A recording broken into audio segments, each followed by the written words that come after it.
All right, I've been putting this off for way too long. So I want to share my quick thoughts on Scream 4. The premise is where it takes place 10 years after Scream 3, and they attempt to blend in the old with the new, meaning like a new group of kids, a new lead, while bringing back, like the three leads from the original trilogy, like Sidney, Dewey, and Gale. And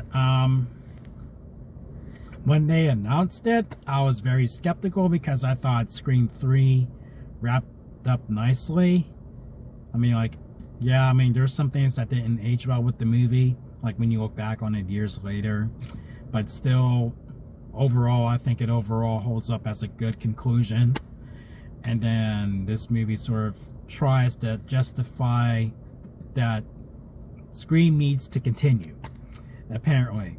So I'm like, I don't agree with that, but I will go see the movie and basically let it prove me wrong if that's the case, or if I turn out to be right all along. So I went to go see it, and I didn't like it. It is the weakest movie of the franchise. People think that Scream 3 is the weakest one. I don't agree. Certain things did not age well with that movie, but this is easily the weakest. And I will tell you, it has some interesting ideas that could have worked and should have worked. Like the new kids and a new potential final girl with the character of Jill. Those ideas were cool. And I'm going to get into spoilers, so if you have not seen Scream 4, this is not the video for you. So there's that. I just wanted to put that in there in advance. But certain ideas that work, like the idea of twisting things around, like where you switch it up, like, oh, we got a new final girl, and then they go like, bam, she's one of the killers. Ho ho. And that idea was cool, but they made her Sidney's cousin, and then the motivation is like complete jealousy of Sidney's popularity and fame and whatnot. We had a killer who's also a relative of Sidney's with the same motivation, like in Scream 3, and that worked because it's Sidney's brother. Their mother did not accept them. She only accepted Sidney as her only child and whatnot, and that drove him crazy. And then got Billy, to start his killing spree and whatnot, and then he eventually stepped into the fold to basically make things come full circle. And that worked. Here was with Jill, it was very repetitive.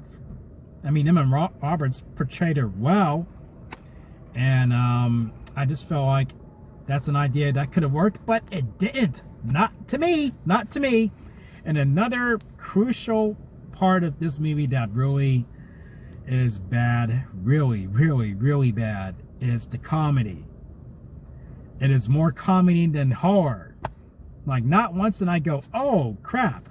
Not once did this movie get that reaction out of me. Not once did I go like, oh, I'm not feeling comfortable, there comes a jump scare. Nope.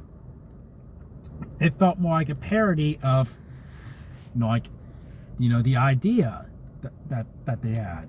Like, what the hell? Come on. This is sadly Wes Craven's last movie. I know it wasn't intended to be like, okay, well, I'm going to be done, but he unfortunately passed away a few years after this movie came out. It's sad that, his career went out on a whimper with this particular movie. But the comedy did not work. Not once did I laugh. Like, we got these two cops talking about, the whole fuck Bruce Willis gag, and then one of them gets killed, and then he says that, in a very comedic way before he falls to the ground on his death, you know, like to his death. After he got stabbed right in the brain. Like, am I supposed to find this funny? I don't. At all. You have another character who thinks, like, you think she died at the end or whatever, and then she just gets up and goes like, ooh, the best, save your chest. And then she passes out in a very stupid way. It's not the actress's fault. It's just like, yeah, we want you to do... What the hell? What the hell? I mean, like, after I watched it again recently to catch up, because Scream 7 is coming out this week at the recording of this video. So I wanted to sort of have a fun little recap. And apparently,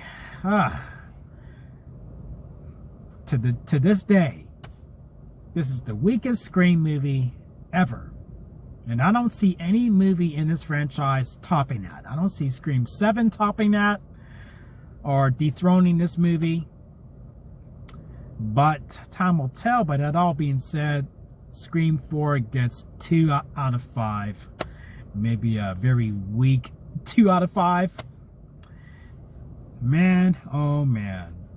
It has some pretty interesting ideas. But this movie fell flat on its fucking face. Like, if you like it, good for you. I'm sorry, I guess I'm in the minority. That I'm the only one who doesn't like it. If I'm not the only one who doesn't like it, please jump in the comments. Be like, yeah, I agree with you. Or they go like, nah, you're crazy, man. Scream 3 is the weakest. No, it isn't. This movie is. Sorry. I'm standing on that. A Ghostface killer can have me in the corner with a knife holding up to my face. I'm like, nope. Still the weakest. But yeah, those are my thoughts on Scream 4. Yeah, sorry, you know, like, if you love it. Nah, I didn't. But yeah, if you like this video, make sure you thumb it up, subscribe, notification bell, that all fun stuff. And as always, thank you for watching, and be sure to jump back to my channel where I reviewed the last 2 movies that before Scream 7 comes out, with 5 and 6. So keep on the lookout to hear my thoughts on those particular movies. And I'll see you guys in my next video, like over when I talk about where it's just called Scream. But we'll talk about that in that particular video. So until then, peace out.